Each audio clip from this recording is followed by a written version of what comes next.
서울의 심장부라 불리는 강남 한복판 화인그룹 본사. 50층 집무실의 통유리 너머로 잿빛 구름이 도시를 집어삼킬 듯 무겁게 내려앉아 있었고, 한서윤은 차가운 유리창에 이마를 댄 채 자신의 발 아래 펼쳐진 세상을 내려다보며 가쁘게 뛰는 심장을 진정시키려 애쓰고 있었다. 오늘 이사회는 그녀가 지난 10년간 뼈를 깎는 노력으로 증명해온 능력을 공식적으로 인정받아 그룹의 부회장직에 오르는 대관식과도 같은 날이었기에 그녀는 티끌 하나 없는 순백의 정장을 입고 거울 속에 자신을 응시하며 완벽한 표정을 연습했다. 그녀의 눈동자는 흔들림 없이 빛나고 있었지만 혈관을 타고 흐르는 긴장감은 어쩔 수 없이 손끝을 미세하게 떨리게 만들었고, 그녀는 주먹을 꽉 쥐어 그 떨림을 감추며 책상 위에 놓인 만년필을 집어들고 결제 서류의 마지막 페이지에 서명했다. 비서실장이 노크도 없이 다급하게 문을 열고 들어와 창백하게 질린 얼굴로 무언가 말하려 했을 때 서윤은 이미 공기 중의 흐름이 미묘하게 뒤틀렸음을 직감적으로 알아차렸지만 애써 침착함을 유지하며 천천히 고개를 돌려 그를 바라보았다.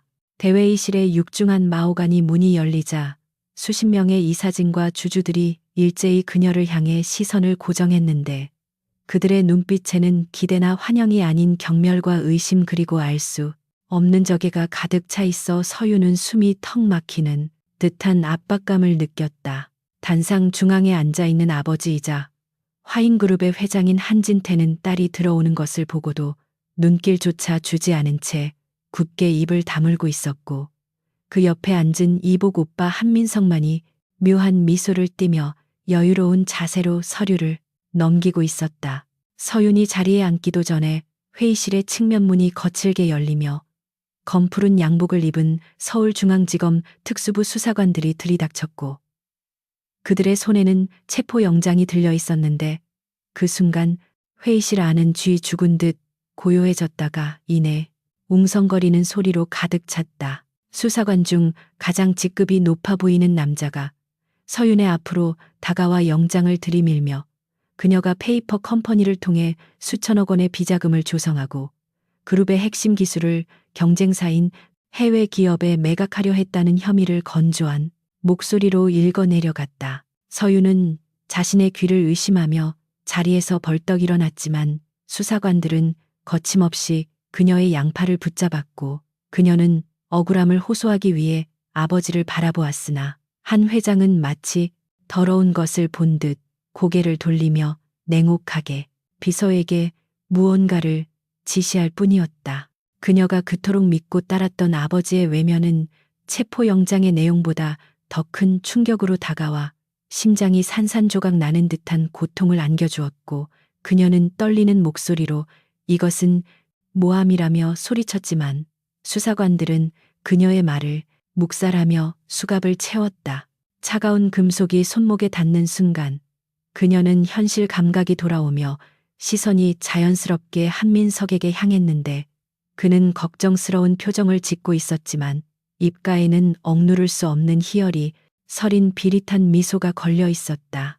그제야 서윤은 이 모든 상황이 우발적인 사고가 아니라 아주 오래전부터 치밀하게 계획된 덫이라는 것을 깨달았지만, 이미 덫의 이빨은 그녀의 발목을 깊숙이 파고들어 피를 흘리게 하고 있었다. 검찰청으로 이송되는 차량 안에서 서윤은 창밖으로 스쳐 지나가는 풍경을 멍하니 바라보며 머릿속을 맴도는 수많은 의문과 공포를 정리하려 했지만 뇌리는 하얗게 표백된 듯 아무런 생각도 나지 않았고, 오직 귓가에 맴도는 사이렌 소리만이 날카롭게 신경을 긁어댔다. 검찰청 포토라인 앞에는 이미 정보를 입수한 수백 명의 기자들이 진을 치고 있었고, 차문이 열리자마자 쏟아지는 카메라 플래시는 마치 그녀를 화영대에 올리는 불꽃처럼 눈부시고 뜨겁게 자결했다.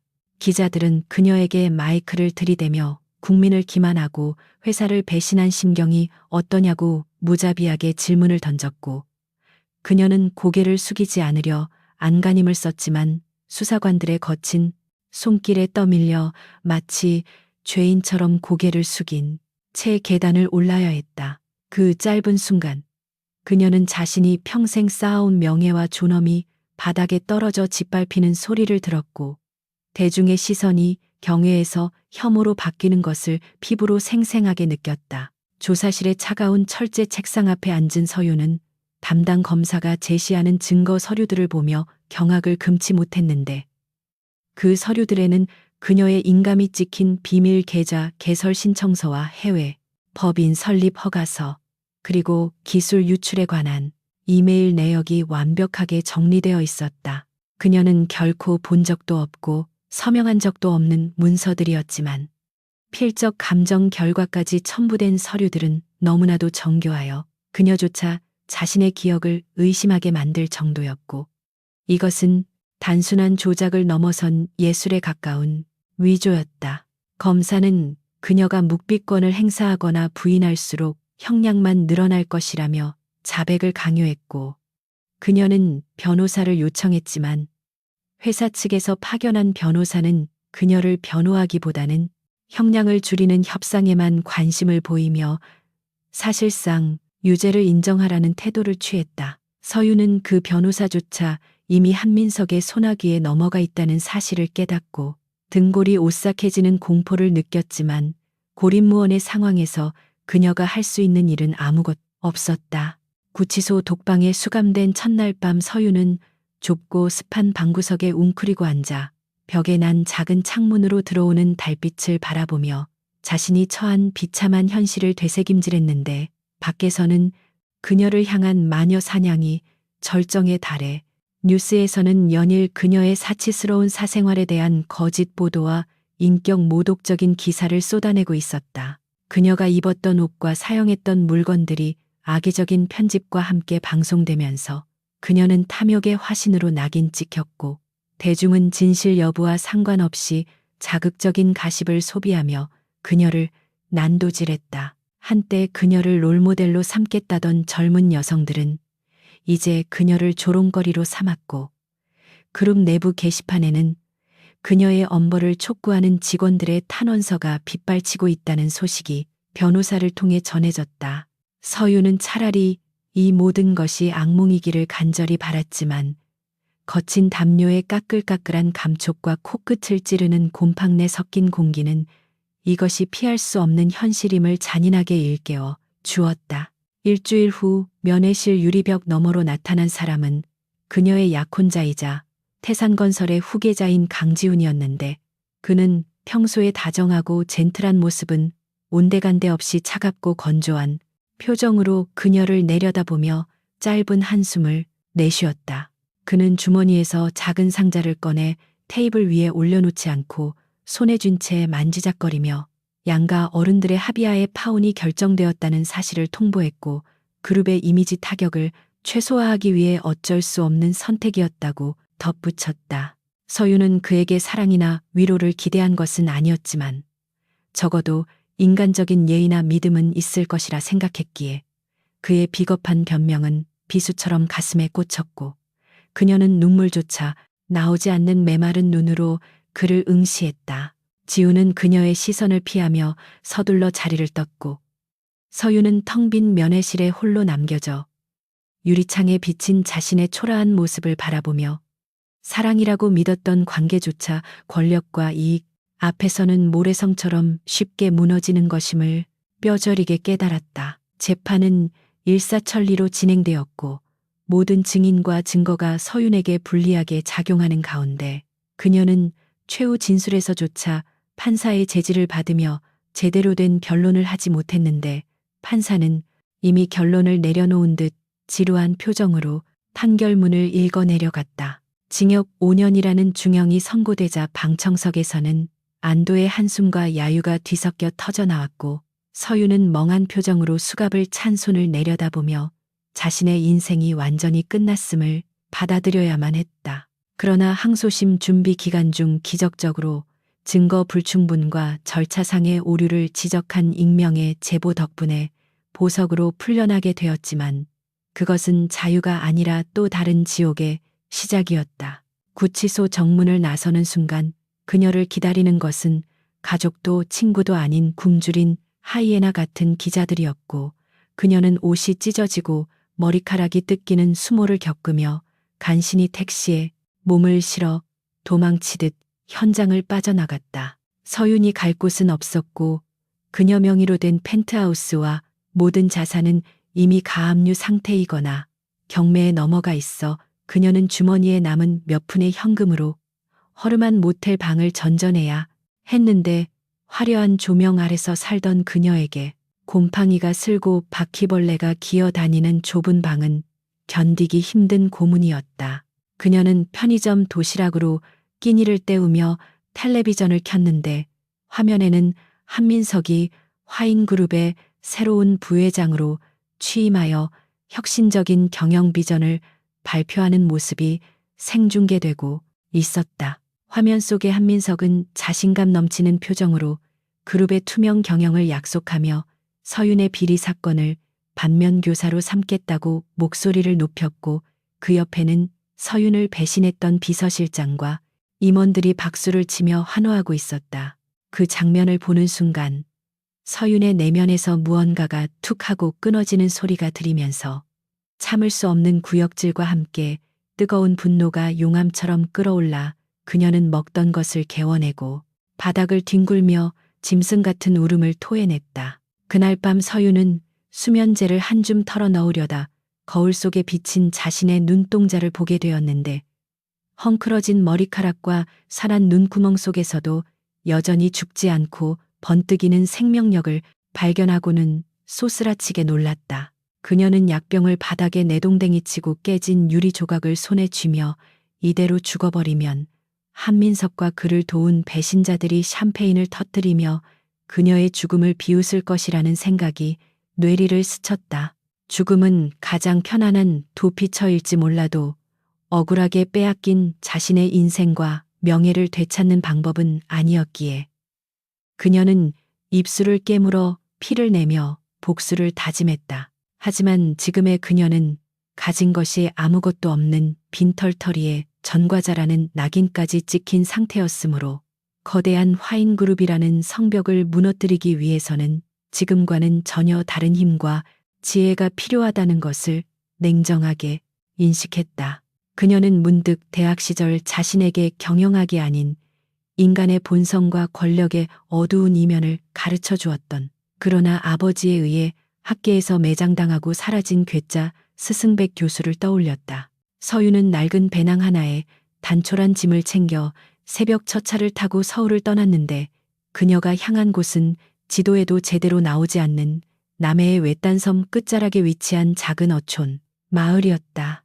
버스와 배를 번갈아 타고 비포장 도로를 한참 걸어 도착한 그곳은 세상과 단절된 듯 고요했고 파도 소리만이 거칠게 울려 퍼지고 있었는데 그녀는 기억 속에 희미하게 남아있는 주소를 더듬어 해안 절벽 위에 위태롭게 서 있는 낡은 판잣집을 찾아냈다. 집 주변에는 잡초가 무성하고 인기척이 느껴지지 않아 혹시 그가 이미 세상을 떠났거나 다른 곳으로 떠난 것은 아닐까 하는 불안감이 엄습했지만 굴뚝에서 피어오르는 희미한 연기를 보고 안도의 한숨을 내쉬었다. 그녀는 떨리는 손으로 문을 두드렸지만 안에서는 아무런 대답이 없었고 그녀는 문 앞에 무릎을 꿇고 앉아 해가 지고 밤이슬이 내릴 때까지 꼼짝도 하지 않고 기다렸다. 자정이 넘어서야 삐그덕거리는 소리와 함께 낡은 나무 문이 열리고 덥수룩한 수염에 초점 없는 눈을 한 노인이 모습을 드러냈는데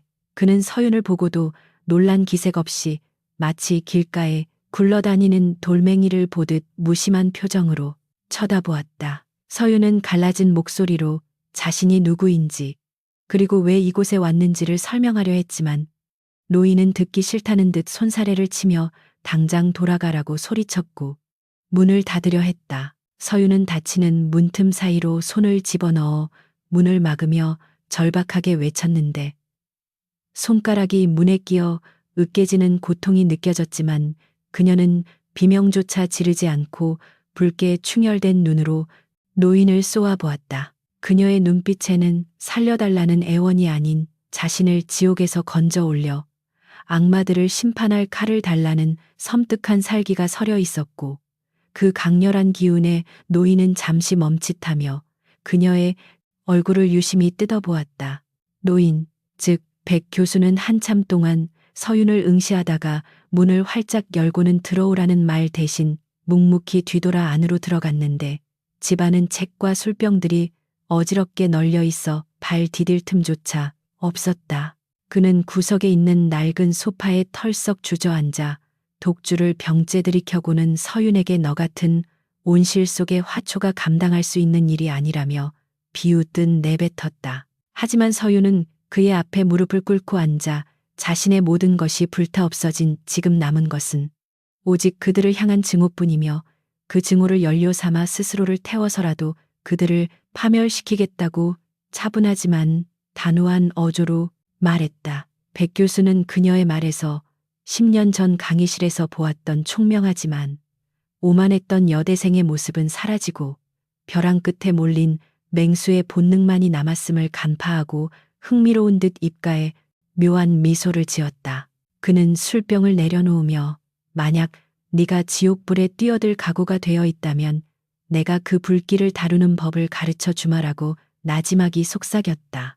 차가운 바닷바람이 낡은 판잣집의 틈새로 비집고 들어와 뼛속까지 시리게 만드는 새벽녘의 서유는 딱딱한 나무 바닥에서 눈을 떴는데 온몸이 두들겨 맞은 듯 욱신거렸고 코끝에는 퀴퀴한 곰팡이 냄새와 생선 비린내가 진동하여 현실 감각을 곤두세우게 만들었다.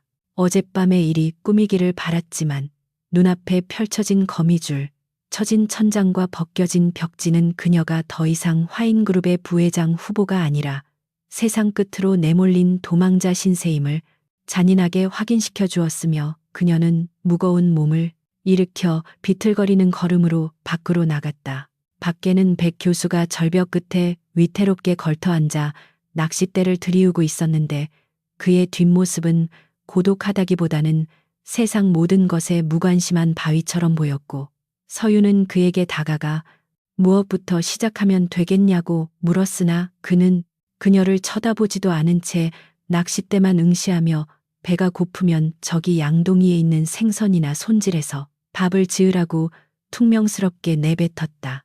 서윤은 평생 손에 물 한 방울 묻히지 않고 살아온 재벌가의 딸이었기에 생선을 만지는 것조차 역겨워했지만 당장 백가죽이 등어리에 붙을 듯한 허기를 채우기 위해서는 선택의 보호 여지가 없었으므로 떨리는 손으로 미끌거리는 생선을 집어들었다. 비늘을 벗기고 내장을 꺼내는 과정에서 몇 번이나 구역질이 치밀어 올랐고 날카로운 칼날에 손가락이 베어 붉은 피가 솟구쳤지만 그녀는 입술을 꽉 깨물며 비명을 참아냈고 서투른 솜씨로 냄비에 쌀과 생선을 넣어 끓이기 시작했다.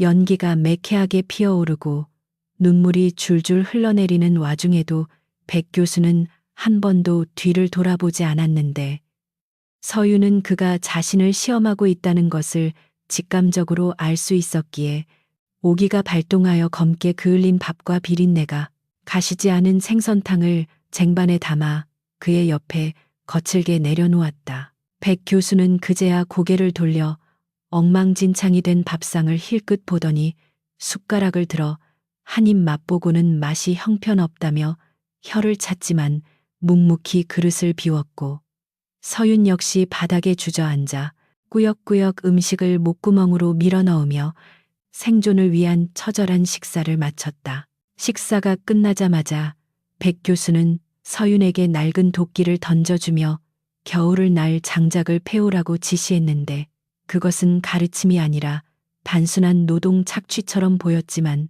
서윤은 군말 없이 도끼를 들고 뒷산으로 향했다. 무거운 통나무를 세워놓고 도끼를 내려칠 때마다 손바닥에 물집이 잡히고 터지기를 반복하며 극심한 고통이 따랐지만 그녀는 나무가 아닌 한민석과 자신을 배신한 사람들의 머리통을 내려친다는 생각으로 온 힘을 다해 도끼를 휘둘렀다. 땀과 눈물로 범벅이 된 채 해가 질 때까지 장작을 패고 돌아온 서유는 탈진하여 쓰러질 듯 했지만 백 교수는 그녀가 해온 장작 더미를 보며 콧방귀를 낄 뿐 수고했다는 말 한마디 없이 방으로 들어가 버렸고 서유는 모멸감과 분노에 치을 떨며 차가운 마루에 누워 잠을 청해야 했다. 며칠이 지나도 백 교수는 경영이나 전략에 대한 이야기는 꺼내지도 않고 오직 허드렛 일만 시켰는데 서유는 점점 인내심의 한계를 느끼며 과연 이곳에서 무언가를 배울 수 있을지 의구심을 품기 시작했다. 어느 날 밤 폭우가 쏟아져 판잣집 지붕이 뚫릴 듯 요란한 소리가 들리던 때에 참다 못한 서유는 술을 마시고 있는 백 교수에게 다가가 언제까지 이런 자빌만 시킬 것이냐며 소리를 질렀고 당장 자신에게 복수할 방법을 알려달라고 윽박질렀다. 백 교수는 천천히 술잔을 내려놓고 서윤을 정면으로 응시했는데 그의 탁한 눈동자 속에서 예리한 칼날 같은 빛이 번뜩이며 서윤의 가슴을 꿰뚫는 듯한 서늘함을 느끼게 했고 그는 낮고 굵은 목소리로 네가 실패한 이유는 능력이 없어서가 아니라 사람을 보는 눈이 썩어 있었기 때문이라고 일갈했다. 그는 서윤이 그토록 믿었던 박이사가 왜 배신했는지 그리고 한민석이 어떻게 이 사회를 장악했는지에 대해 서윤이 전혀 알지 못했던 이면의 흐름을 줄줄 읊어대며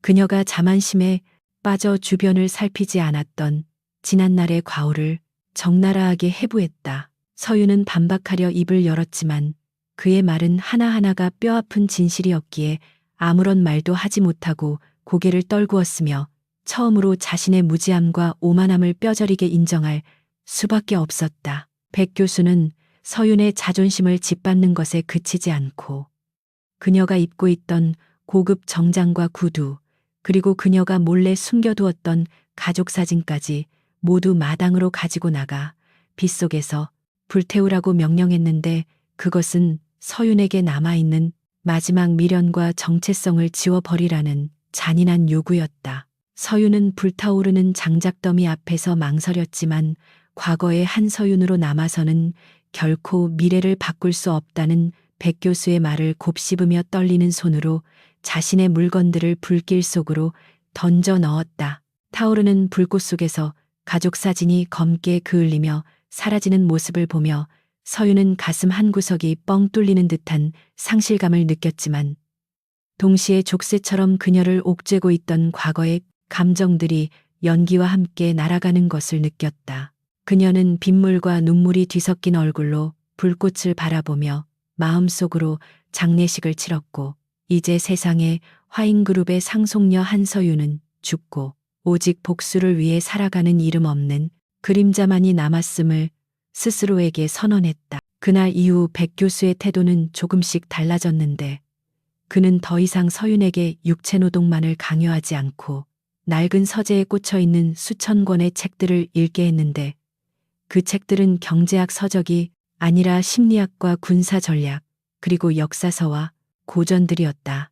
백 교수는 인간의 욕망과 공포를 이해하지 못하면 돈의 흐름도 읽을 수 없다고 강조하며 서윤에게 밤새도록 책을 읽고 토론하게 했는데 그의 질문은 항상 정답이 없는 딜레마를 던져주어 서윤을 혼란스럽게 만들었다. 예를 들어 적을 속이기 위해 아군을 희생시켜야 하는 상황에서 리더는 어떤 선택을 해야 하는가와 같은 잔혹한 가정들을 끊임없이 제시하며 서윤의 도덕적 관념을 흔들고 그녀를 냉혹한 승부사로 개조해 나갔다. 서윤은 처음에는 그의 비인간적인 논리에 반발했지만 점차 세상은 선과 악이 아닌 힘의 논리로 돌아간다는 냉엄한 현실을 깨닫고 자신의 사고방식을 송두리째 뜯어고치기 시작했다. 계절이 바뀌어 차가운 겨울바람이 물러가고 따뜻한 봄 기운이 감돌 무렵 서윤의 눈빛은 예전과는 완전히 달라져 있었는데 과거의 총기 어린 눈빛 대신 깊이를 알 수 없는 심연과도 같은 차분함과 서늘함이 자리 잡고 있었다.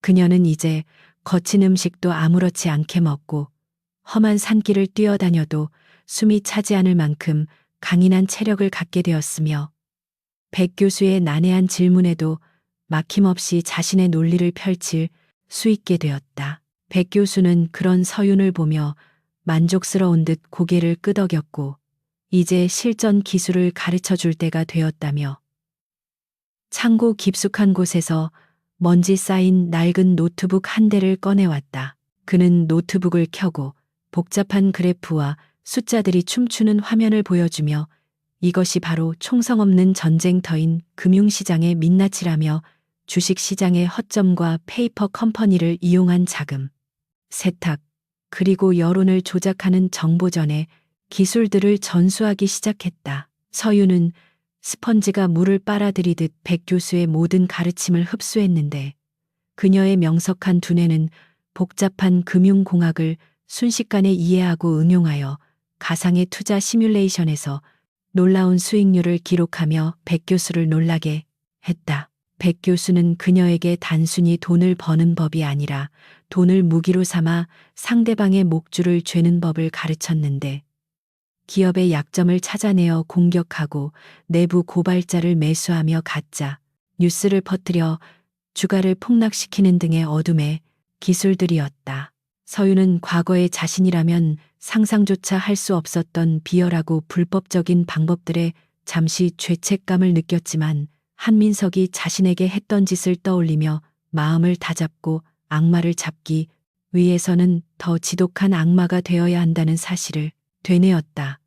그녀는 밤낮 없이 모니터 앞에 앉아 화인그룹의 재무제표와 계열사들의 동향을 분석하며 한민석이 쌓아 올린 모래성의 균열을 찾아내는데 몰두했다. 어느 날 백 교수는 서윤을 데리고 읍내에 있는 작은 PC방으로 갔는데 그는 그곳에서 보안이 철저한 해외 서버를 통해 익명의 채팅방에 접속하여 누군가와 은밀한 대화를 나누는 모습을 보여주었다.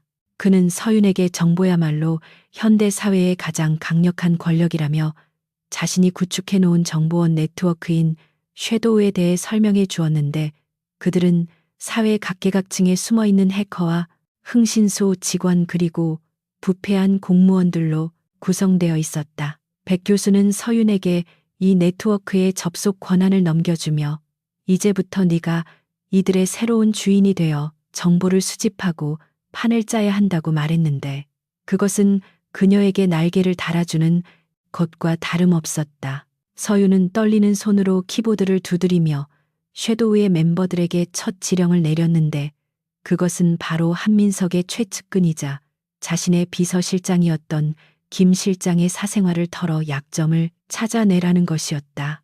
시간은 빠르게 흘러서 윤이 남해의 외딴 섬에 들어온 지 어느덧 2년이라는 시간이 지났고 그동안 그녀는 세상에서 완전히 잊혀진 존재가 되었지만 그녀의 내면은 그 어느 때보다 단단하고 날카롭게 벼려져 있었다. 그녀는 이제 백 교수의 그림자에서 벗어나 독자적인 전략을 구사할 수 있는 수준에 도달했고 백 교수 또한 더 이상 가르칠 것이 없다며 하산을 권유할 정도가 되었다. 떠나기 전날 밤 두 사람은 마지막으로 술잔을 기울였는데 백 교수는 서윤에게 네가 가는 길은 겉으로는 화려해 보일지 몰라도 결국은 고독하고 비참한 길이라며 다시 한번 경고했지만 서윤은 담담한 표정으로 잔을 비웠다. 그녀는 이미 돌아올 수 없는 강을 건넜고 자신의 영혼을 파는 한이 있더라도 반드시 한민석을 끌어내리고 화인그룹을 되찾겠다는 목표 하나로 버텨온 시간이었기에 두려움 따위는 없었다. 다음 날 아침 서윤은 백 교수에게 큰 절을 올리고 짐을 챙겨 판잣집을 나섰는데 그녀가 입은 옷은 낡고 허름했지만 그녀에게서 뿜어져 나오는 기운은 마치 전장에 나가는 장군처럼 위엄있고 결연했다. 그녀는 서울로 향하는 버스에 몸을 싣고 차창 밖으로 멀어지는 바다를 바라보며 2년 전 죽으러 왔던 그 바다가 이제는 자신을 다시 태어나게 한 자궁이었음을 깨달았다. 서울에 도착한 서윤은 가장 먼저 죽은 사람의 신분을 도용하여 새로운 신분증을 만들고 허름한 고시원의 짐을 풀었는데 이것은 그녀의 거대한 복수극을 위한 임시 베이스 캠프였다. 그녀는 거울 속에 비친 낯선 여자의 얼굴을 어루만지며 차가운 미소를 지었고 이제부터 시작될 사냥을 위해 날카로운 발톱을 숨긴 채 어둠 속으로 스며들 준비를 마쳤다. 그녀의 눈앞에 펼쳐진 서울의 화려한 야경은 마치 그녀를 기다리고 있는 먹잇감들처럼 반짝이고 있었고, 서유는 그 불빛들을 하나하나 꺼트려 버리겠다고 다짐하며 어둠 속으로 걸어 들어갔다. 서울의 밤은 화려한 네온사인과 마천루의 불빛으로 뒤덮여 있었지만, 여의도 증권가 한복판에 자리 잡은 최고급 오피스텔의 펜트하우스는 칠흑 같은 어둠 속에 잠겨 있었고, 오직 수십 개의 모니터에서 뿜어져 나오는 푸른 빛만이 실내를 차갑게 비추고 있었다. 한서유는 가죽 의자에 깊숙이 몸을 파묻은 채 모니터 화면을 응시하고 있었는데, 그녀의 눈동자에는 끊임없이 변동하는 주가 그래프와 복잡한 수치들이 쉴 새 없이 비치고 있었으며, 그것은 마치 그녀의 혈관을 타고 흐르는 새로운 피와도 같았다. 그녀는 더 이상 과거에 순진했던 재벌가 상속녀가 아니었고, 남해의 거친 파도와 백 교수의 혹독한 가르침을 통해 다시 태어난 냉철한 승부사였기에, 서울의 야경을 내려다보는 그녀의 시선에는 감상 대신 먹잇감을 노리는 맹수의 본능만이 번득이고 있었다. 이곳은 그녀가 세상에 복수하기 위해 마련한 비밀 요새이자 지휘 통제실이었으며, 그녀는 이곳에서 유령처럼 존재하며 실체가 없는 칼날을 갈고 있었다. 그녀가 서울로 돌아와 가장 먼저 한 일은 백 교수가 넘겨준 섀도우 네트워크를 통해 추적 불가능한 자금을 확보하고, 여러 단계의 페이퍼 컴퍼니를 거쳐 이클립스라는 이름의 사모펀드를 설립하는 것이었는데, 이 과정은 마치 거미줄을 치듯 은밀하고 치밀하게 이루어졌다. 이클립스는 서류상으로는 싱가포르에 본사를 둔 외국계 투자 회사였지만, 실질적으로는 서윤이 단독으로 운영하는 일인 기업이었으며, 그녀는 이 유령 회사를 통해 화인그룹의 자금줄을 조이고 그들의 목을 서서히 비틀어 버릴 계획을 세우고 있었다. 그녀는 백 교수에게 배운 대로 국제 금융시장의 허점을 파고들어 단기 차익 거래와 공매도로 막대한 초기 자본을 불렸는데, 그 속도는 상상을 초월할 정도로 빨랐고, 여의도 증권가에는 정체를 알 수 없는 거대 자본이 움직이고 있다는 소문이 돌기 시작했다. 하지만 그 누구도 그 배우의 죽은 줄로만 알았던, 혹은 폐인이 되어 사라졌다고 믿었던 한서윤이 있다는 사실은 꿈에도 상상하지 못했다. 본격적인 활동을 위해 서윤은 자신의 외모부터 완벽하게 바꾸기로 결심했는데, 거울 앞에 앉은 그녀는 스스로 가위를 들어 허리까지 내려오던 긴 머리카락을 망설임 없이 잘라내고 귀밑까지 오는 날카로운 단발머리로 다듬었다. 염색약을 발라 칠흑같이 검은 머리를 차가운 애쉬 그레이 색으로 바꾸고 뿔테 안경을 쓰자, 거울 속에는 한서윤이 아닌 전혀 낯선 여자가 서 있었는데, 그녀는 만족스러운 듯 입꼬리를 살짝 올리며 자신의 새로운 이름인 진희수를 입 밖으로 내뱉어 보았다. 그녀는 화장법 또한 바꾸어 붉은 립스틱 대신 무채색 계열의 메이크업으로 창백하고 지적인 이미지를 연출했고, 목소리 톤과 걸음걸이마저 교정하여 과거의 흔적을 철저히 지워버렸다. 이제 그녀는 미국 월가에서 성공한 재미교포 투자 전문가 진희수로서 세상의 모습을 드러낼 준비를 마쳤고, 그녀의 완벽한 변신은 가까운 지인들조차 그녀를 알아보지 못할 정도로 정교했다.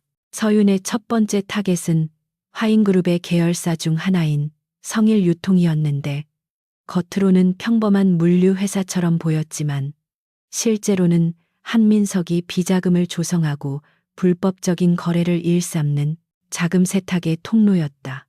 서윤은 섀도우 네트워크를 가동하여 성일유통의 내부 전산망에 침투했고, 그들이 이중 장부를 작성하고 하청업체들에게 단가 후려치기를 강요하며 폭리를 취하고 있다는 명백한 증거들을 확보하는 데 성공했다. 모니터 화면에 떠오른 엑셀 파일들과 이메일 내역들은 한민석의 탐욕과 부패를 적나라하게 보여주는 추악한 민낯이었고, 서윤은 그 자료들을 보며 싸늘한 미소를 지었다. 그녀는 이 정보를 사법당국에 넘기는 대신 더 잔인하고 효과적인 방법으로 그들을 응징하기로 결정했는데, 그것은 바로 자본주의의 꽃이라 불리는 주식시장에서 그들을 철저하게 박살내는 것이었다. 그녀는 성일 유통의 주식이 최고가를 경신하고 있던 시점을 노려 가용할 수 있는 모든 자금을 동원해 대규모 공매도 포지션을 구축했는데, 이는 만약 주가가 하락하지 않으면 그녀 역시 파산할 수 있는 위험한 도박이었지만, 그녀는 자신의 분석을 확신했다. 준비를 마친 서유는 해외에 서버를 둔 익명의 경제 블로그와 증권가 지라시를 통해 성일 유통의 분식 회계 의혹과 불공정 거래에 대한 정보를 조금씩 흘리기 시작했고, 그 정보들은 순식간에 인터넷을 통해 퍼져나갔다. 처음에는 반신반의하던 투자자들도 구체적인 증거 자료들이 하나둘씩 공개되자 동요하기 시작했고, 주가는 미세하게 흔들리기 시작했는데, 서유는 이 타이밍을 놓치지 않고 추가적인 악재를 터뜨리며 공포 심리를 자극했다. 그것은 마치 댐에 작은 균열을 내어 거대한 붕괴를 유도하는 것과 같았고, 서유는 그 붕괴의 순간을 차분하게 기다렸다. 다음 날 아침 주식시장이 개장하자마자 성일 유통의 주가는 곤두박질치기 시작했는데, 매도 물량이 쏟아지면서 하한가로 직행했고, 한민석 측에서 급하게 방어에 나섰지만 이미 무너진 투자 심리를 되돌리기에는 역부족이었다. 패닉에 빠진 개인 투자자들과 기관들이 앞다투어 주식을 팔아치우면서 성일 유통의 시가총액은 하루 만에 수천억 원이 증발해버렸고, 서유는 모니터를 통해 그 광경을 지켜보며 막대한 시세 차익을 거두어 들였다.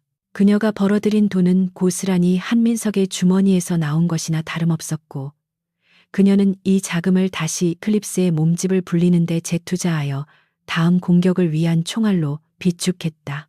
사무실 한 구석에서 울리는 전화벨 소리는 한민석이 사태를 수습하기 위해 고함을 지르고 있을 모습을 상상하게 만들었고, 서유는 그 소리를 승전가처럼 즐기며 와인잔을 기울였다. 성일 유통의 주가 폭락 사태는 화인그룹 전체에 충격을 주었고, 한민석은 경로하여 범인을 색출하라고 지시했지만, 섀도우 네트워크의 보호를 받는 서윤의 흔적을 찾는 것은 불가능에 가까웠다. 한민석은 이것을 경쟁그룹의 소행이나 내부의 배신자가 꾸민 일이라고 오판하고 엉뚱한 임원들을 문책하고 해고했는데, 이는 서윤이 의도했던 바대로 적의 내부를 혼란에 빠뜨리는 결과를 낳았다. 해고된 임원들은 한민석에게 앙심을 품게 되었고, 서유는 그들 중 이용 가치가 있는 자들을 조용히 포섭하여 내부 정보를 빼내거나 한민석의 입지를 더욱 좁히는 데 활용했다. 그녀는 직접 손에 피를 묻히지 않고도 적들이 스스로 무너지게 만드는 교묘한 심리전을 구사했고, 이는 백 교수에게 배운 손자병법의 가르침을 현대 기업 전쟁에 완벽하게 적용한 것이었다. 하지만 서유는 혼자서 모든 것을 처리하는 데에는 한계가 있음을 깨닫고 자신을 대신하여 전면에 나설 수 있는 대리인을 찾기 시작했는데, 그녀의 눈에 들어온 사람은 한때 천재 펀드 매니저로 불렸으나 화인그룹의 작전에 휘말려 희생양이 되었던 강동우였다.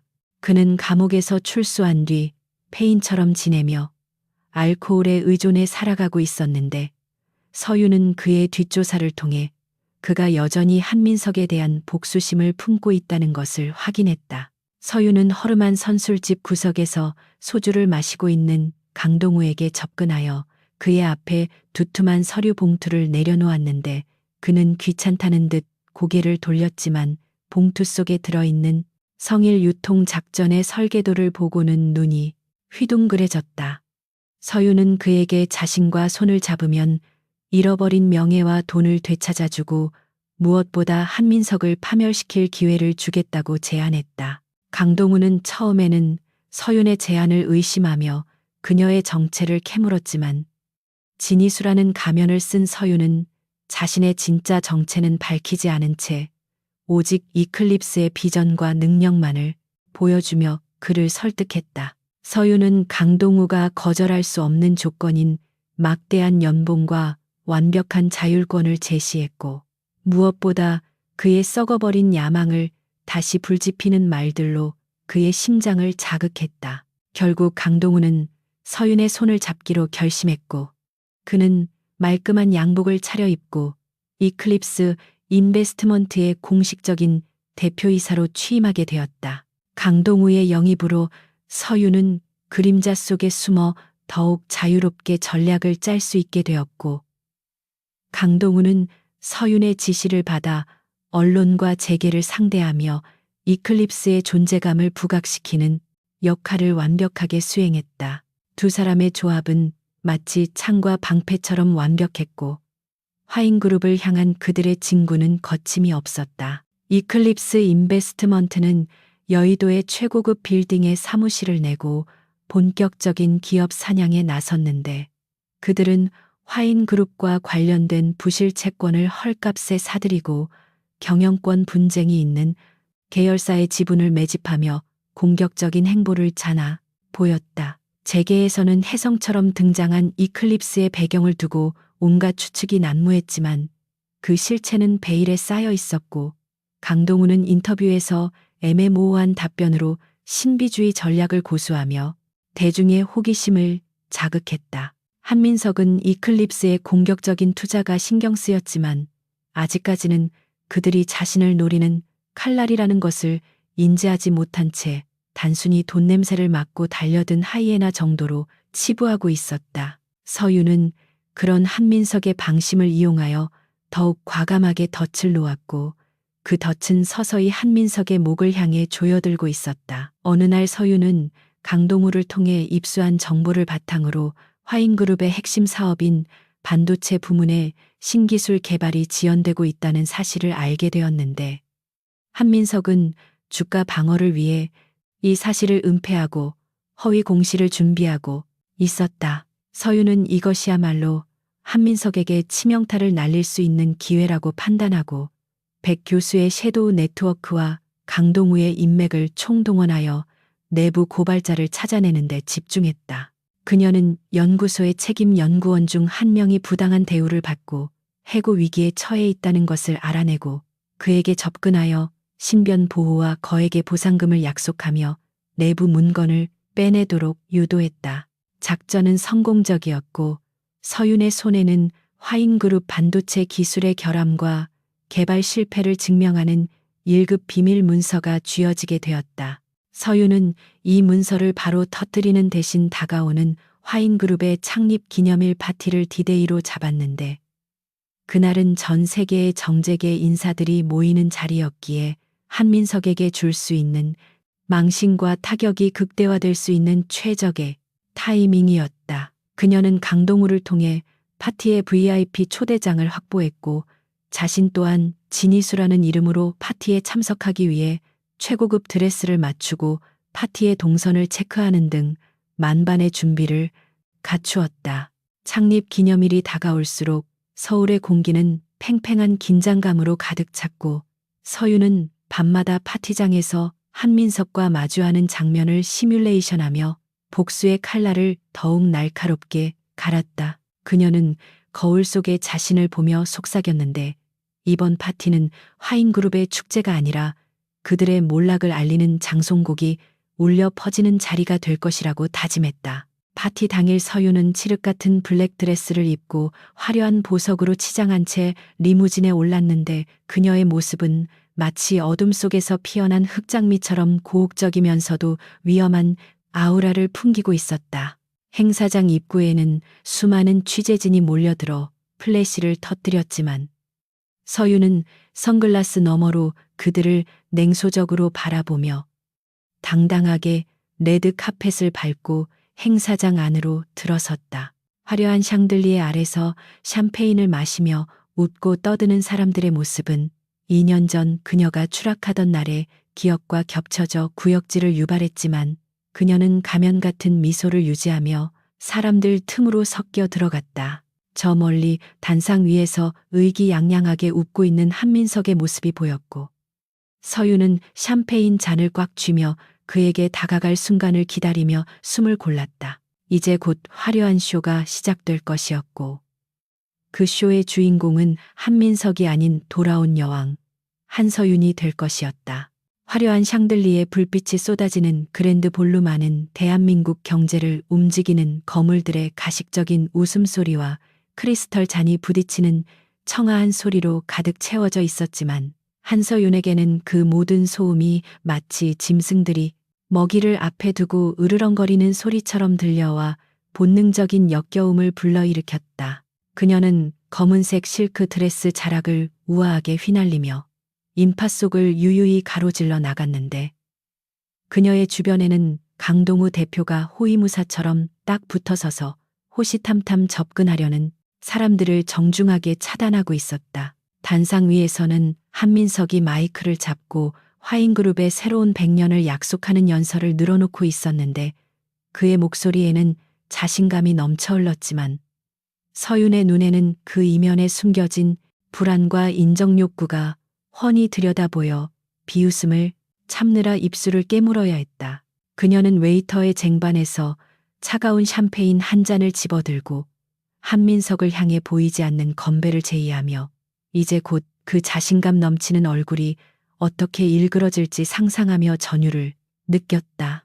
연설이 끝나고 박수갈채가 쏟아지는 가운데 한민석은 무대에서 내려와 주요 귀빈들과 인사를 나누기 시작했는데 서윤은 강동우에게 눈짓을 보내 그가 자연스럽게 한민석의 동선에 끼어들도록 유도했다. 강동우가 한민석에게 다가가 명함을 건네며 이클립스 인베스트먼트의 대표라고 소개하자 한민석의 눈동자가 순간적으로 크게 흔들렸는데 그는 이미 보고를 통해 최근 공격적인 투자를 감행하는 이클립스의 존재를 알고 있었기 때문이었다. 한민석은 경계심과 호기심이 뒤섞인 표정으로 강동우의 악수를 받았고 그때 서윤이 한 발짝 앞으로 나서며 유창한 화술로 자신을 이클립스의 아시아 총괄 파트너인 진희수라고 소개했다. 한민석은 서윤의 얼굴을 보고 잠시 미간을 찌푸리며 어디선가 본 듯한 기시감을 느끼는 듯했지만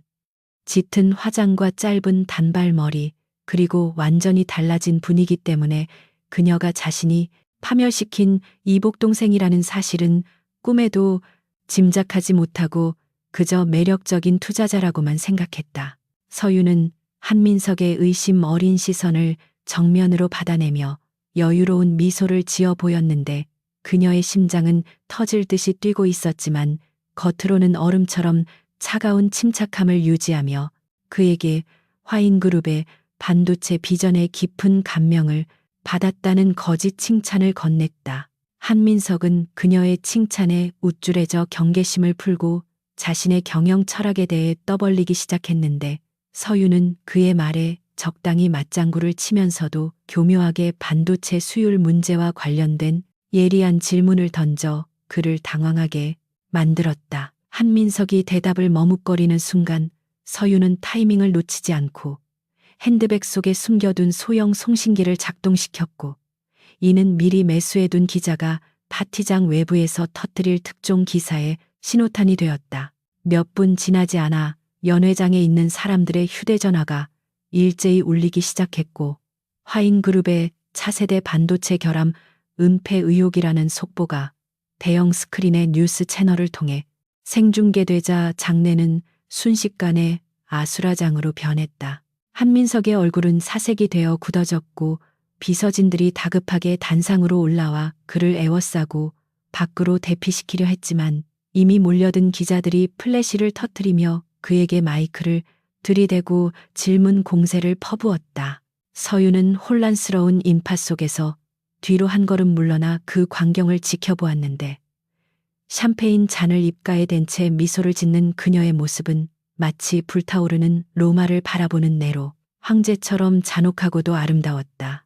이번 폭로는 단순한 흠집내기가 아니라 화인그룹의 주가 폭락을 유도하여 자금줄을 마르게 하고 채권단이 한민석을 압박하게 만들기 위한 서윤의 치밀한 큰 그림의 시작이었다. 그녀는 당황하여 어쩔 줄 모르는 한민석과 눈이 마주쳤을 때 고개를 살짝 까딱이며 인사를 건넸고 한민석은 분노와 공포가 뒤섞인 눈으로 그녀를 노려보았지만 이미 상황은 그의 손을 떠나 있었다. 다음 날 아침 주식시장은 예상대로 피바다가 되었는데 화인그룹의 주가는 개장과 동시에 하한가를 기록했고 외국인 투자자들이 썰물처럼 빠져나가면서 시가총액은 수조 원이 증발해 버렸다.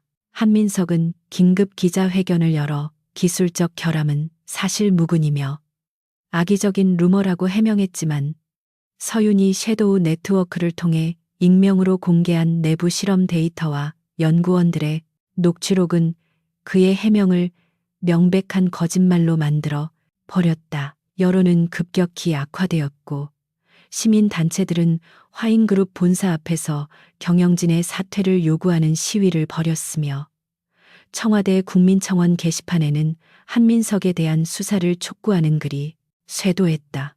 서윤은 펜트하우스에서 모니터 6개를 띄워놓고 실시간으로 쏟아지는 뉴스들과 주가 변동을 체크하며 강동우에게 다음 단계인 채권 매입 작전을 지시했다. 화인그룹의 주력 계열사들이 자금난에 시달리자 은행들은 대출 연장을 거부하기 시작했고 한민석은 급한 불을 끄기 위해 사채 시장까지 손을 뻗어야 하는 처지에 몰렸는데 서윤은 이 순간만을 기다려왔다. 그녀는 이클립스라는 이름 뒤에 숨어 제2금융권과 사채 시장에 풀린 화인그룹의 어음과 채권들을 헐값에 쓸어 담기 시작했고 이는 화인그룹의 목숨줄을 쥐는 것과 다름없는 행위였다.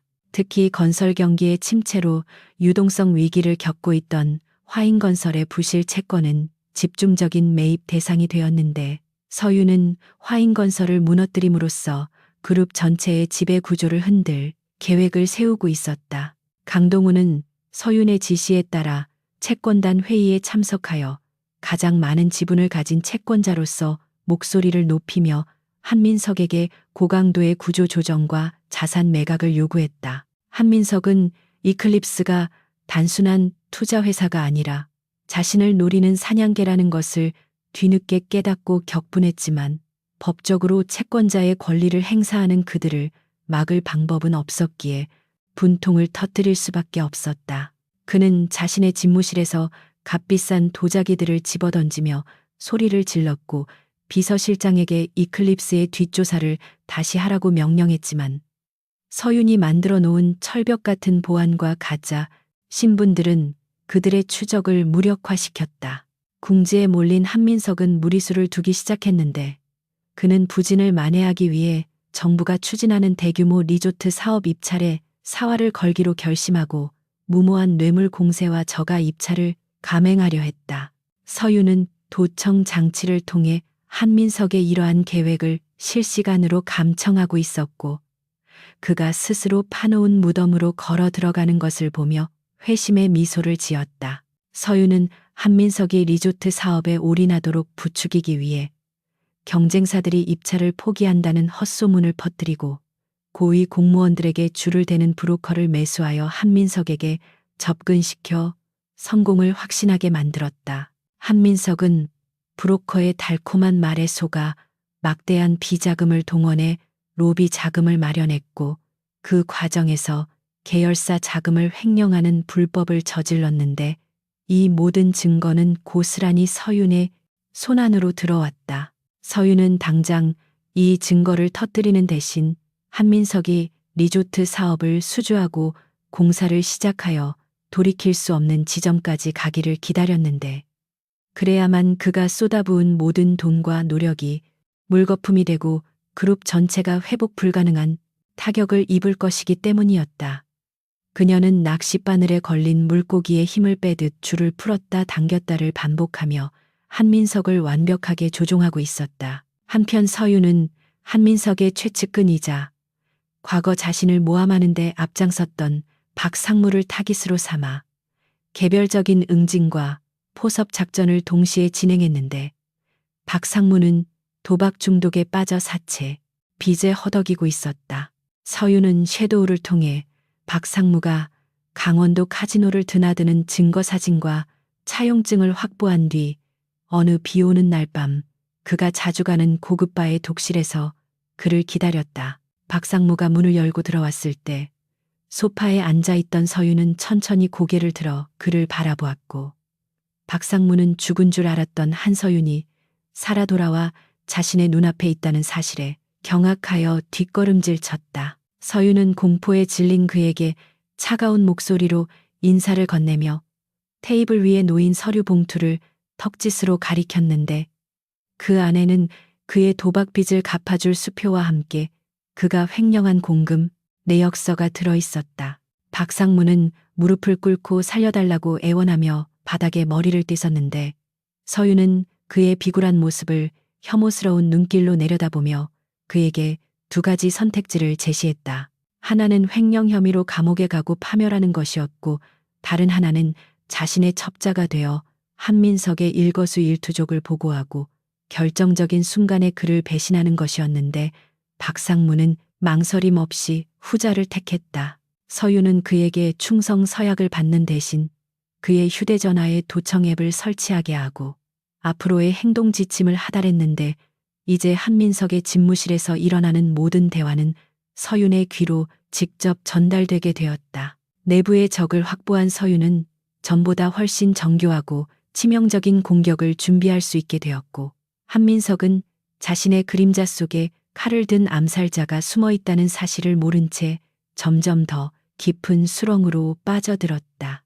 계절이 바뀌어 여름이 다가올 무렵 화인그룹이 수주한 리조트 공사 현장에서는 무리한 공기 단축으로 인한 안전사고가 빈번하게 발생하기 시작했는데 서윤은 이를 놓치지 않고 언론과 노동조합을 움직여 대규모 규탄 대회를 조직했다. 현장 노동자들이 머리에 붉은 띠를 두르고 본사 앞으로 몰려와 시위를 벌이자 한민석은 용역 깡패를 동원해 그들을 무력으로 진압하려 했고 이 과정에서 부상자가 발생하는 유혈 사태가 벌어졌다. 서윤은 현장에 잠입시킨 프락치를 통해 이 폭력 사태를 고화질 영상으로 촬영하여 인터넷에 유포했고 영상은 순식간에 조회수 수백만을 기록하며 전 국민적인 공분을 샀다.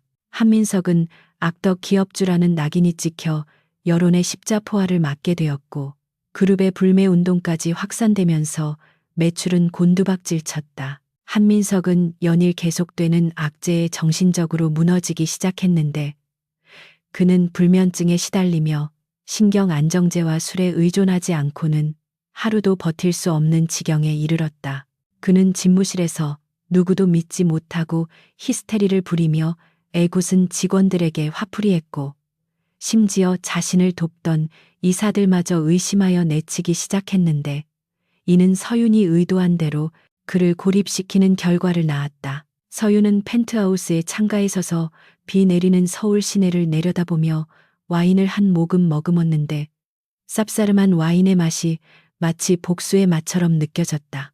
그녀는 한민석이 스스로 무너져 내리는 모습을 보며 묘한 쾌감을 느꼈지만 아직 만족하기에는 일렀기에 마지막 숨통을 끊어놓을 결정적인 한 방을 준비하기 위해 박상무에게 전화를 걸었다.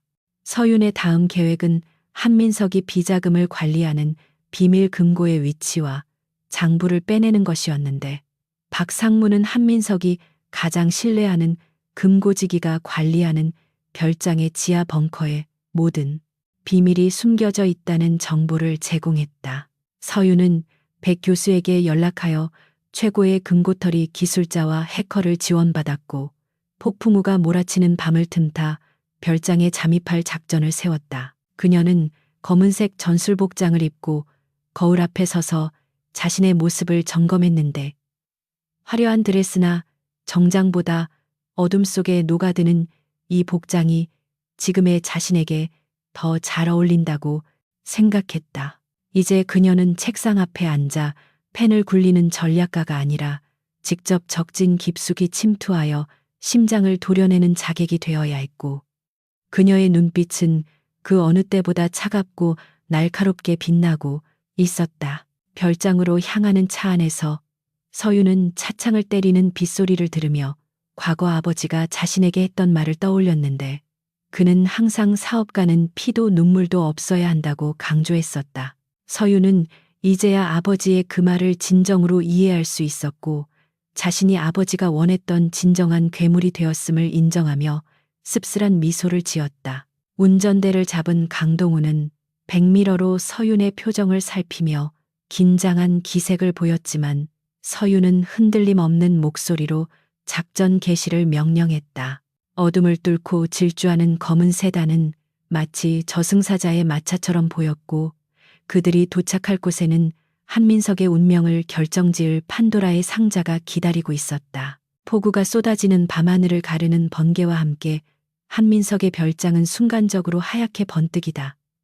다시 어둠 속으로 가라앉기를 반복했고 서유는 빗물에 젖은 덤불 속에 몸을 숨긴 채 저택의 경비 시스템이 교대하는 찰나의 순간을 노리고 있었다. 그녀의 곁에는 백 교수가 보내준 금고털이 전문가가 긴장된 표정으로 태블릿 PC를 조작하며 보안 코드를 해킹하고 있었고 강동우는 망을 보며 무전기를 꽉 쥐고 있었다. 박상무가 알려준 정보대로 정각 2시가 되자 정문 CCTV가 10초간 작동을 멈추는 사각지대가 발생했고 서유는 그 틈을 놓치지 않고 날렵하게 담을 넘어 정원으로 침투했는데 그녀의 움직임은 마치 빗속을 유영하는 검은 고양이처럼 소리가 없었다.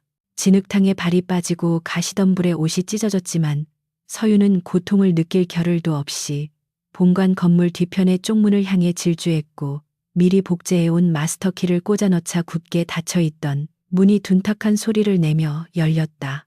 저택 내부는 주인의 취향을 반영하듯 사치스러운 예술품들과 고가구들로 채워져 있었지만 서윤의 눈에는 그 모든 것이 탐욕의 부산물로밖에 보이지 않았기에 그녀는 거침없이 지하 서재로 이어지는 비밀 통로를 찾아냈다.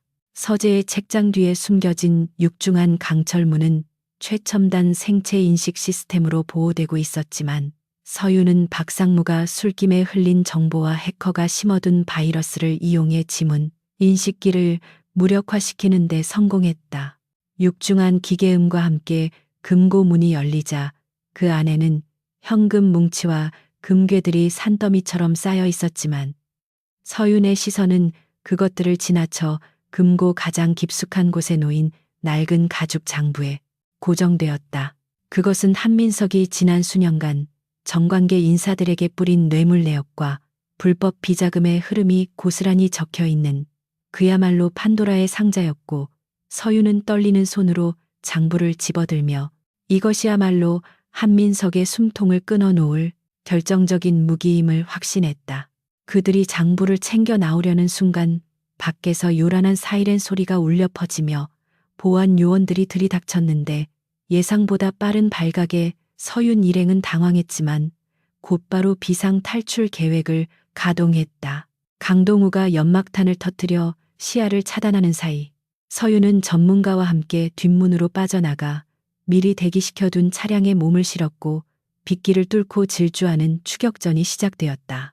뒤따라오는 보안 요원들의 차량이 헤드라이트를 번쩍이며 위협적으로 접근했지만 서윤은 침착하게 운전대를 잡고 굽이치는 산길을 고개 하듯 달렸고 마침내 갈림길에서 추격, 차량을 따돌리고 어둠 속으로 사라지는데 성공했다. 안전한 곳에 도착해서야 서윤은 거친 숨을 몰아쉬며 품에 안고 있던 장부를 확인했는데 빗물에 약간 젖기는 했지만 내용은 온전했고 그녀는 안도감과 함께 승리의 전율을 느꼈다. 다음 날 아침 펜트하우스로 돌아온 서윤은 밤새 장부를 분석하며 한민석의 비리 사슬에 얽혀있는 인물들을 하나하나 파악했는데 그 명단에는 검찰총장 후보인 최 검사장과 유력한 국회의원 그리고 언론사 사주들까지 포함되어 있어 충격을 주었다. 이들은 한민석의 뒤를 봐주며 서윤을 몰락시키는 데 일조했던 공범들이었고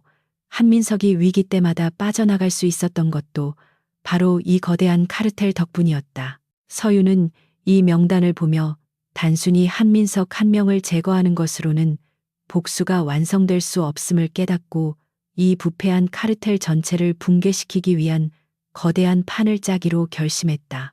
그녀는 가장 먼저 약한 고리이자 한민석의 법적 방패 역할을 해온 최 검사장을 타깃으로 삼아 그를 은밀한 장소로 불러내기 위해 장부의 사본 일부를 퀵서비스로 그에게 보냈다. 서울 외곽의 한적한 한정식집 독실에서 서윤과 마주 앉은 최 검사장은 식은땀을 흘리며 불안한 눈빛으로 서윤을 쳐다보았는데 그는 자신의 치부가 담긴 장부 사본을 보고 이미 기선이 제압당한 상태였다. 서윤은 차를 한 모금 마시며 여유로운 태도로 그에게 원본 장부가 자신의 손에 있음을 상기시키고 만약 이 장부가 세상에 공개된다면 검찰총장은커녕 감옥에서 남은 여생을 보내게 될 것이라고 협박했다.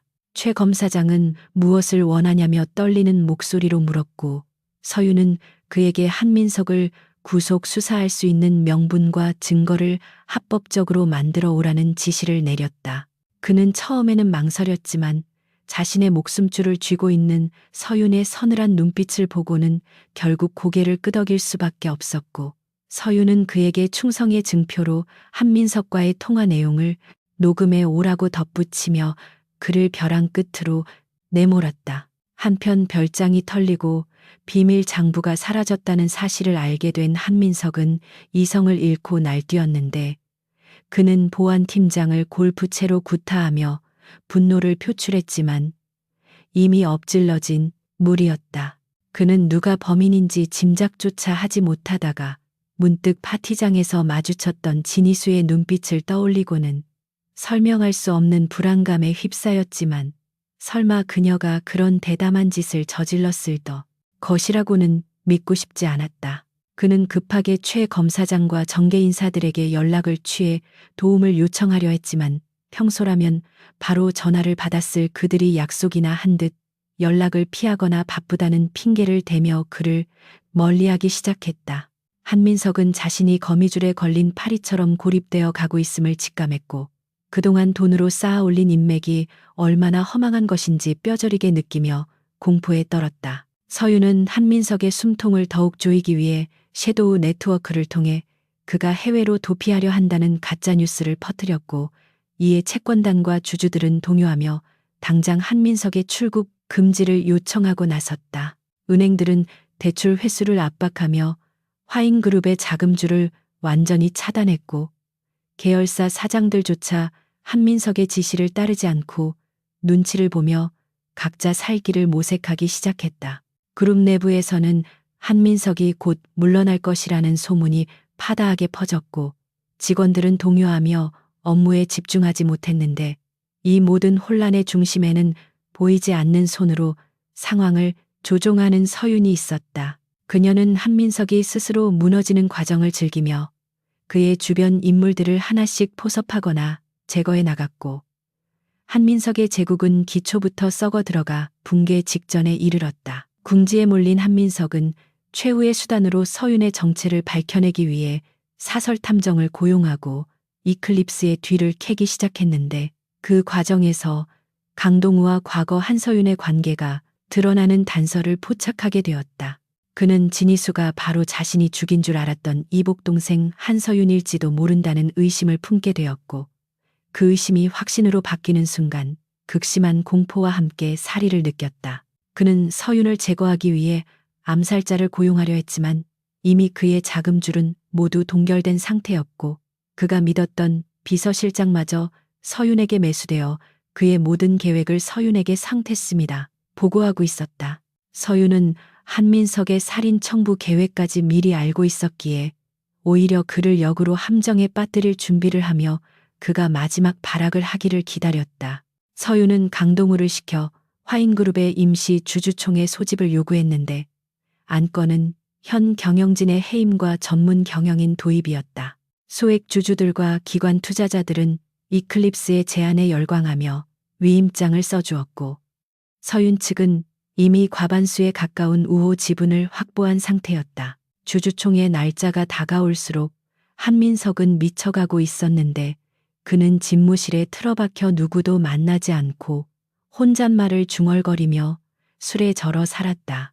그는 환영을 보며 서윤이 자신의 목을 조르는 악몽에 시달렸고 깨어나면 발작적으로 물건을 부수며 비명을 질렀는데 그 모습은 한때 재계의 황태자라 불리던 위풍당당한 모습과는 거리가 먼 비참한 패배자의 모습이었다. 주주총회 전날 밤 서윤은 한민석에게 발신자 표시 제안으로 전화를 걸었는데 수화기 너머로 들려오는 한민석의 거친 숨소리를 들으며 그녀는 침묵을 지켰다. 한민석이 누구냐고 소리치며 욕설을 퍼붓자 서윤은 낮고 차가운 목소리로 오빠 나야 서윤이라고 짧게 말하고는 전화를 끊어버렸다. 그 한마디는 한민석에게 사형 선고와도 같았고 그는 전화기를 떨어뜨리며 바닥에 주저앉아 공포에 질린 채 덜덜 떨었다. 서윤이 살아 돌아왔다는 사실, 그리고 자신을 파멸시키고 있는 진희수가 바로 서윤이라는 사실이 확인되자 그는 완전한 절망에 빠졌고 도망칠 곳 없는 막다른 골목에 갇힌 쥐 신세가 되었다. 서윤은 전화를 끊은 뒤 창가에 서서 밤하늘을 올려다보았는데 내일이면 길고 길었던 복수의 여정이 끝난다는 생각에 만감이 교차했다. 그녀는 남해의 판잣집에서 보낸 고통스러운 시간들과 백 교수의 가르침, 그리고 자신을 믿고 따라준 동료들의 얼굴을 떠올리며 마음을 다잡았다. 내일 주주총회장은 그녀가 여왕으로 귀환하는 대관식이 될 것이며 한민석에게는 처형장이 될 것이기에 그녀는 마지막까지 긴장의 끈을 놓지 않고 완벽한 승리를 위해 시나리오를 점검했다.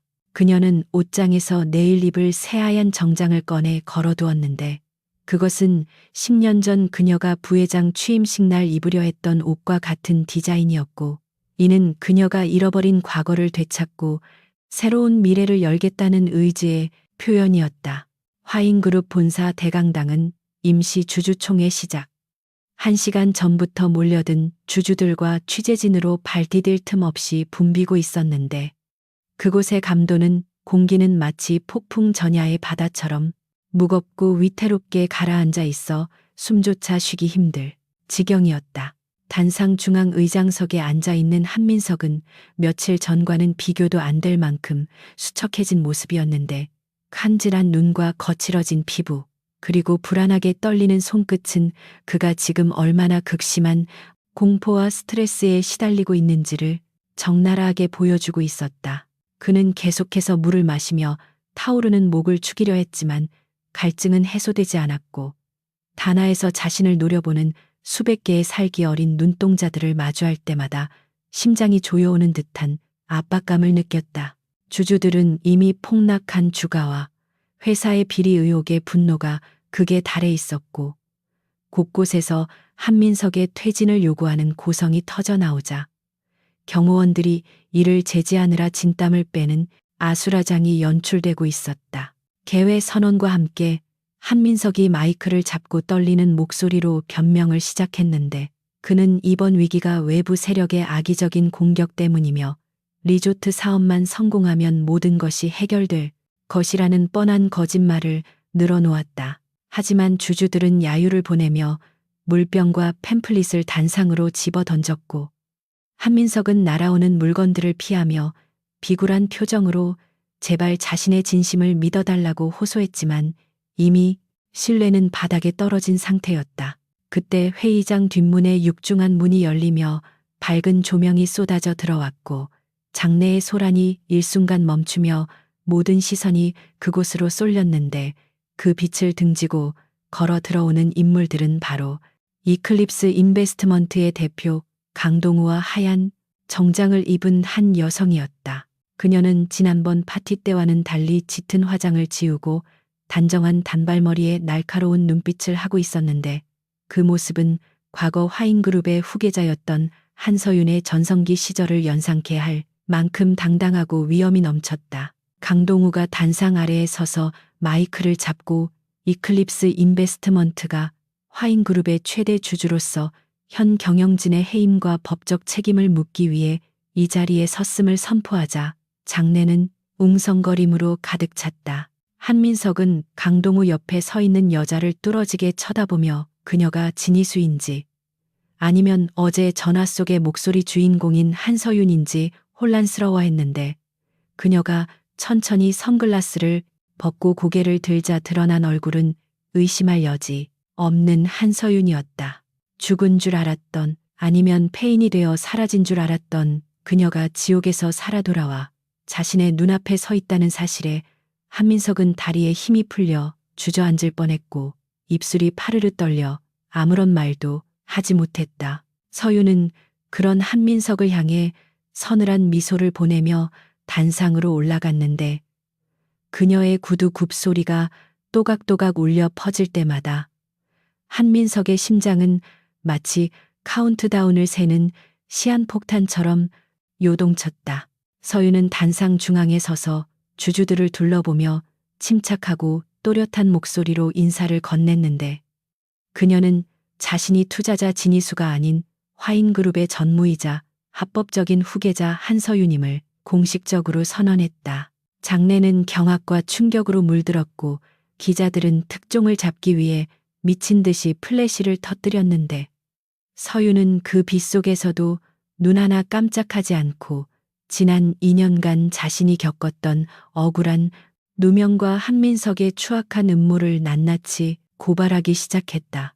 그녀는 감정에 호소하는 대신 철저하게 팩트와 증거로 승부했는데 대형 스크린에는 한민석이 페이퍼 컴퍼니를 통해 비자금을 조성한 내역과 서윤을 함정에 빠뜨리기 위해 조작했던 문서들의 원본 그리고 별장에서 빼내온 비밀 장부의 핵심 내용들이 차례로 공개되었다. 주주들은 스크린에 뜬 숫자와 이름들을 보며 입을 다물지 못했고 한민석을 옹호하던 일부 이사들조차 고개를 돌리며 그를 외면하기 시작했다. 한민석은 자리에서 벌떡 일어나 저 여자는 미쳤다며 모든 것이 조작이고 거짓말이라고 소리쳤지만 그의 목소리는 공허한 메아리처럼 들릴 뿐이었고 서윤은 차가운 눈빛으로 그를 제압하며 결정적인 증거를 제시했다.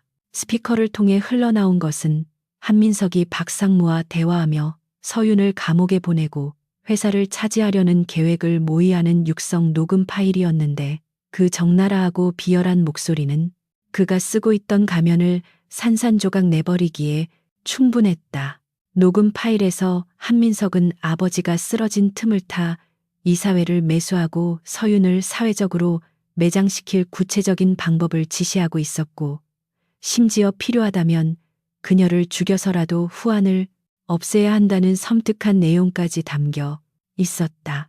장내는 충격을 넘어 분노로 들끓었고 한민석은 얼굴이 사색이 되어 뒷걸음질 쳤지만 이미 단상 뒤편은 경호원들에 의해 막혀 있어 그는 도간에 든 쥐 신세가 되었다. 서윤은 한민석에게 다가가 마이크를 끄고 나직한 목소리로 이것이 당신이 그토록 원하던 왕관의 무게라며 비웃었는데 그녀의 눈동자 깊은 곳에는 지난 2년간 씹어 삼켰던 고통과 한이 서려 있어 한민석은 감히 그녀의 눈을 똑바로 쳐다보지 못했다. 그때 회의장 문이 열리고 최 검사장이 이끄는 서울중앙지검 특수부 수사관들이 들이닥쳤는데 그들은 한민석에게 횡령과 배임 그리고 살인 교사 혐의 등으로 체포영장을 제시했다. 최 검사장은 서윤과의 거래대로 자신의 살 길을 찾기 위해 한민석을 희생양으로 삼아 직접 체포에 나선 것이었고 믿었던 검사장마저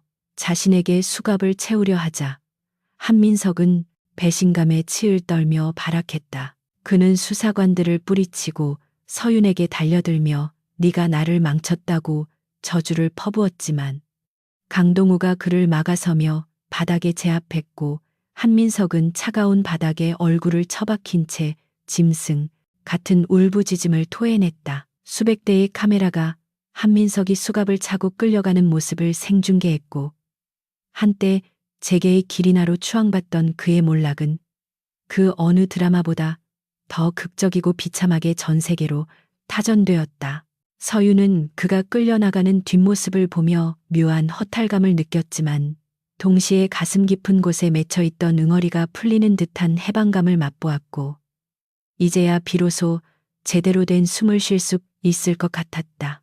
한민석이 사라진 회의장은 잠시 정적이 흘렀지만 곧이어 주주들은 서윤의 이름을 연호하며 그녀를 새로운 리더로 추대하는 분위기가 형성되었는데 이는 그녀가 보여준 압도적인 능력과 정의로운 복수에 대한 찬사였다.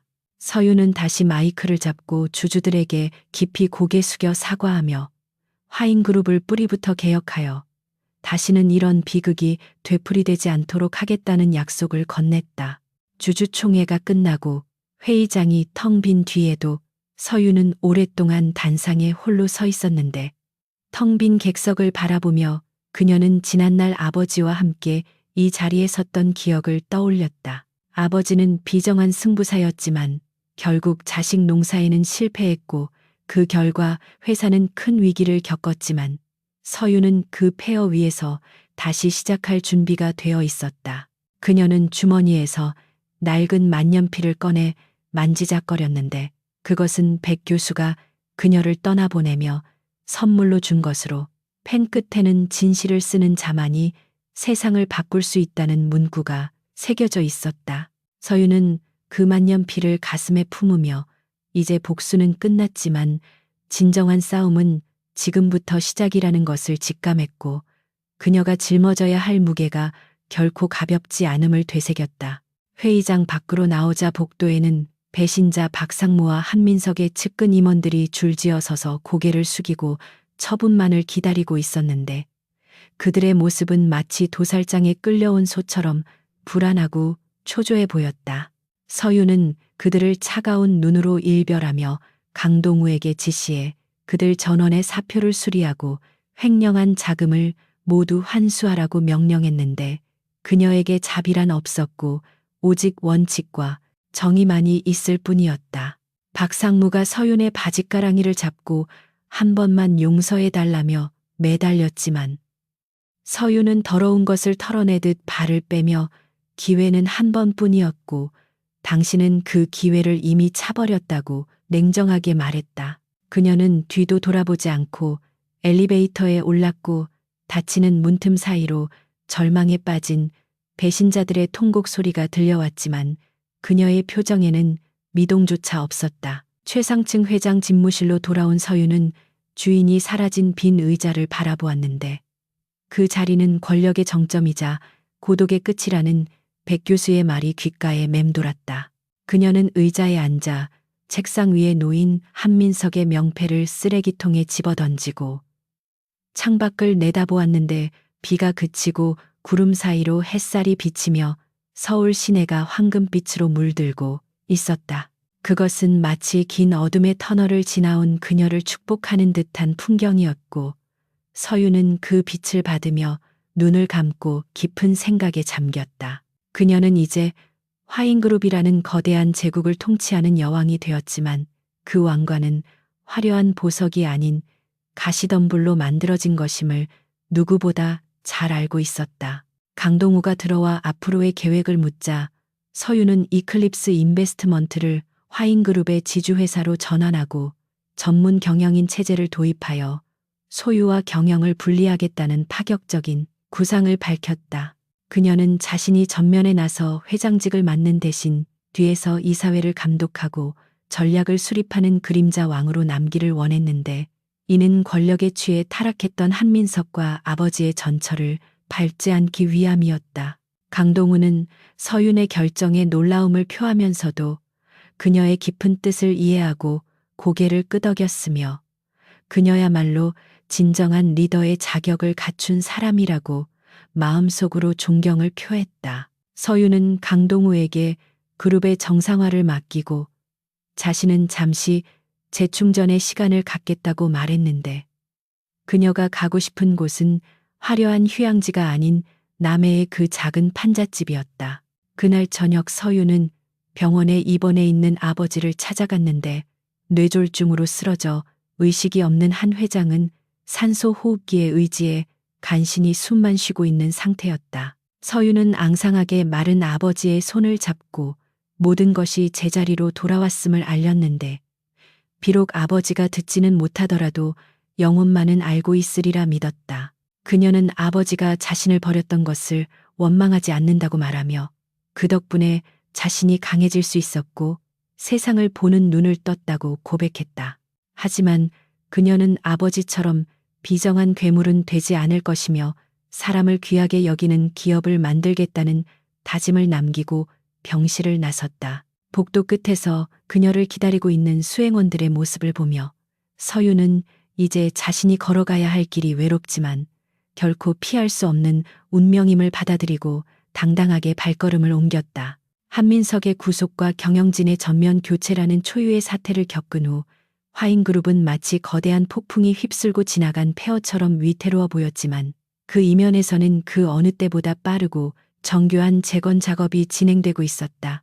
한서윤은 그룹의 회장직에 오를 것이라는 세간의 예상을 뒤엎고 전문 경영인 체제를 선포하며 경영 일선에서 물러나는 파격적인 행보를 보였는데, 이는 소유와 경영을 분리하여 투명성을 확보하겠다는 대외적인 명분과 함께 자신은 어둠 속에서 실질적인 권력을 행사하겠다는 전략적 선택이었다.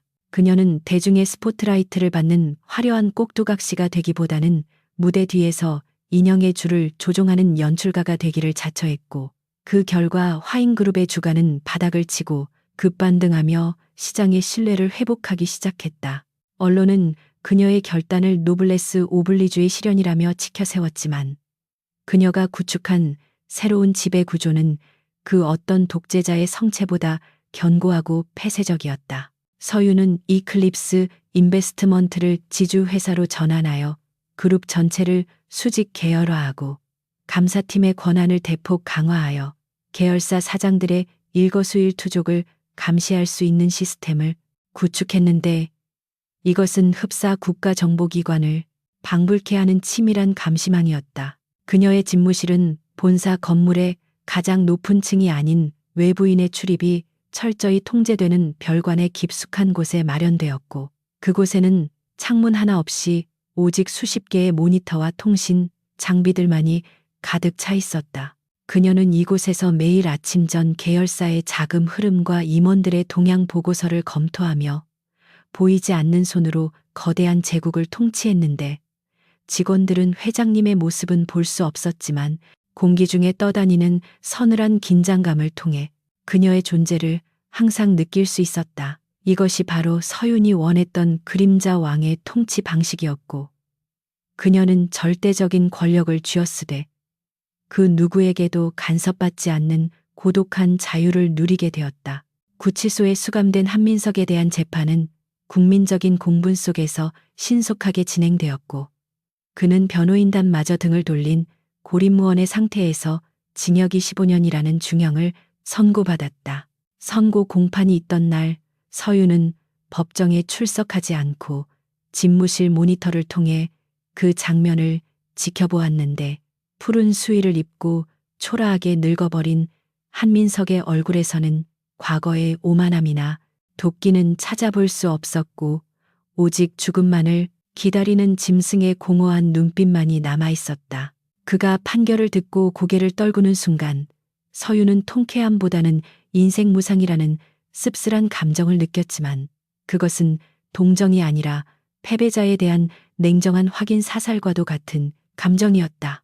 그녀는 모니터를 끄며 한민석이라는 이름 석자를 자신의 머릿속에서 영원히 지워버렸고, 이제 과거의 망령들과 작별하고 오직 미래만을 바라보겠다고 다짐했다.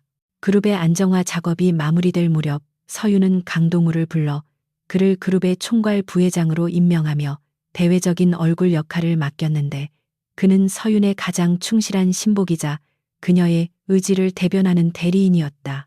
강동우는 서윤에게 감사를 표하면서도 그녀가 너무 깊은 어둠 속으로 숨어버리는 것은 아닌지 우려를 표했지만, 서윤은 빛이 밝을수록 그림자는 짙어지는 법이라며 자신의 선택에 후회가 없음을 분명히 했다.